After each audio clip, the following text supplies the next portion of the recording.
मला अजिबात वाटलं नव्हतं की दरवर्षी तब्बल 9,000 किलोमीटरचा प्रवास करून हे पाहुणे अरबी समुद्रातून कोकणात येत असतील. तर झालं असं की काय आहे रे कोकणात सिरीजच्या 6व्या भागात वायंगणी बीच वरून फिरत असताना माझी नजर एका गोष्टीवर पडली. इथे चक्क दुर्मिळ अशा ऑलिव्ह रिडले कासवांचं संवर्धन केलेलं होतं. पण मग ही कासवं आली कुठून? तर तुम्ही ऐकून शॉक्ड व्हाल की ही कासवं जवळपास 9,000 किलोमीटरचा प्रवास करून इथे येतात. पण मग ती इथेच काय येतात बरं?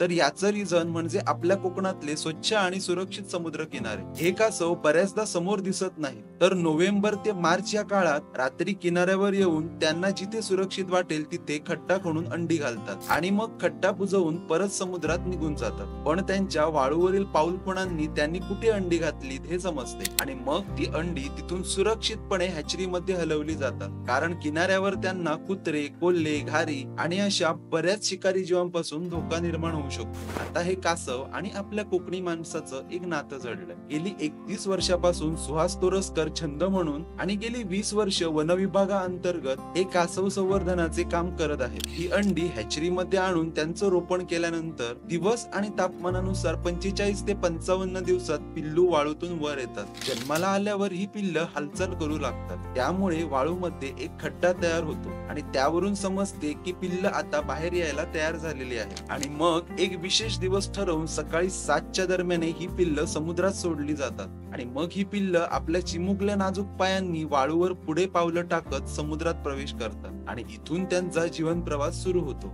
मागील वर्षी 10,000हून जास्त पिल्ल आणि या वर्षी आतापर्यंत जवळपास 84हून अधिक घरट्यातून 7,000 पेक्षा जास्त पिल्ल समुद्रात सोडली गेली. आता हे संवर्धन करण्याची गरज का आहे? तर पृथ्वीवरील 70% भाग व्यापलेल्या पाण्यातील बरीच अशुद्धी जसं की जेलीफिश, मृत मासे, अवशेष आणि शेवाळ खाऊन ते पाणी स्वच्छ ठेवायचं काम ही कासव करतात. त्यामुळे हे फक्त कासव संवर्धन नसून आपली जबाबदारी आहे आणि या गोष्टीचा अनुभव जवळून घ्यायला फेब्रुवारी ते एप्रिल महिन्यात तुम्ही नक्कीच वायंगणीला व्हिजिट करून हे सर्व जवळून अनुभवलं पाहिजे आणि निसर्ग वाचवण्याच्या कार्याचा भाग बनलं पाहिजे. त्यामुळेच ही रील जास्तीत जास्त शेअर करा, म्हणजे आपल्या सर्वांनाच या अद्भुत सोहळ्याचा हिस्सा बनता येईल.